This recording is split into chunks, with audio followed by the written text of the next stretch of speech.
Hello and welcome to the latest episode of Damien's Midweek Markets, the show where I talk about what's been going on in investment markets and what to look out for in the days and weeks ahead. Now, last week I talked about keeping an eye on the German DAX.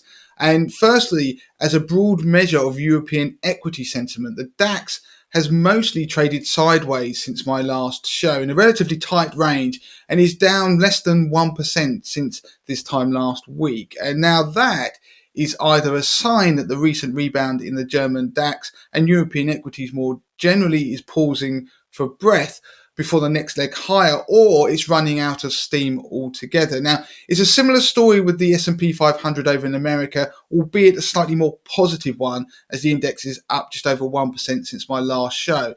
But once again, the rebound has stalled. And from a purely technical analysis perspective, this pause was always going to be expected, with equity markets having rebounded so far and so fast from the post-evasion lows. The S&P 500, for example, is up over 7%, while the DAX is up over 11%. We are seeing them hit resistance points. Now, if you recall, resistance from a technical analysis perspective is a level or price that an asset or index has trouble breaking above.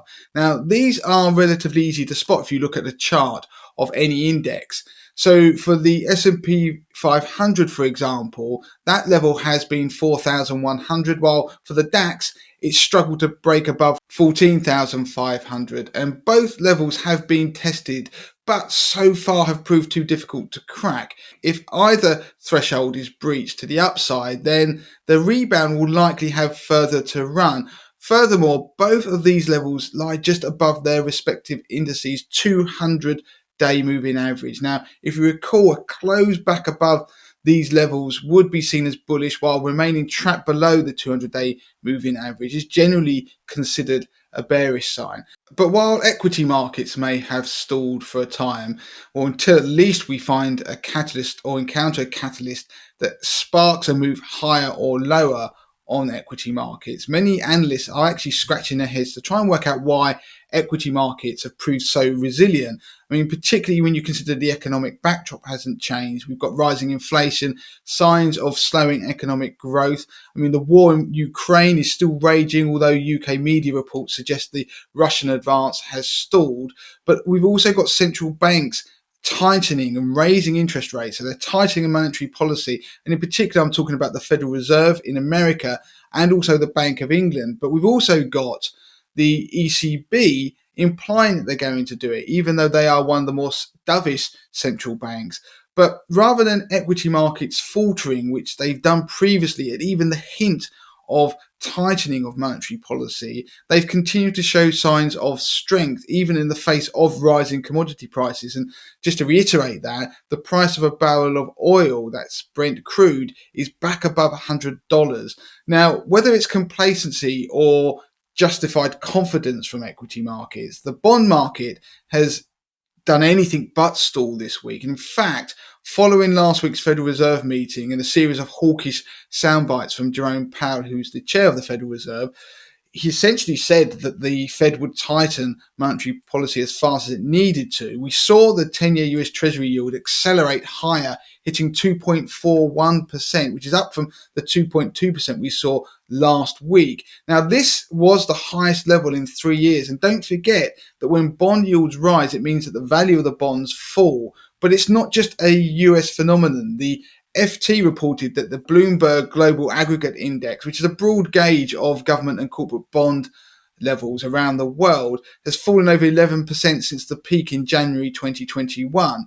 So these are historic moves and greater than anything we saw during the financial crisis. Not only that, they are the biggest moves we've ever seen on that particular index, which goes back as far as 1990.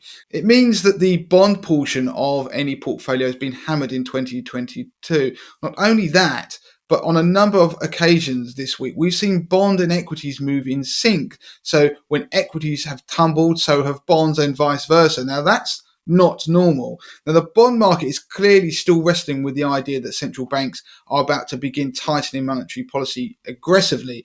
Now, yields on longer dated bonds are falling and in some instances are lower than those on shorter dated bonds. Now, this has been seen in some parts of the US Treasury market and is known as yield curve inversion. And the only reason why you would want to loan the US government money for longer, but at an effective lower interest rate, is that you think yields will fall in the future. Or in other words, the Fed will raise interest rates too soon, and that will cause the post-pandemic economic recovery to stall, and then they will be forced to cut interest rates once again in order to support the economy.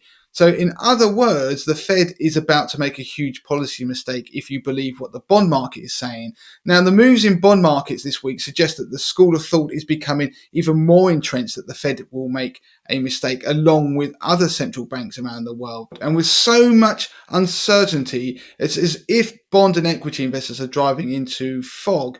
Now, bond investors have whacked on their hazard lights to warn others about the dangers and to avoid a potential crash. Meanwhile, equity investors have accelerated into the fog, ignoring all the fundamentals, certain it's going to be sunshine and blue skies just up ahead. Now, the trouble is, we don't know who is right or who is wrong, but the likelihood is that one or other of them is likely to see a crash, and they can't both be right. So that is it for this week on Damien's Midweek Markets. As ever, you can contact me via email, damien@moneytothemasses.com, via Twitter, money2themasses with the number 2. You can find me on TikTok, Instagram, Facebook, and of course, don't forget to subscribe to our YouTube channel.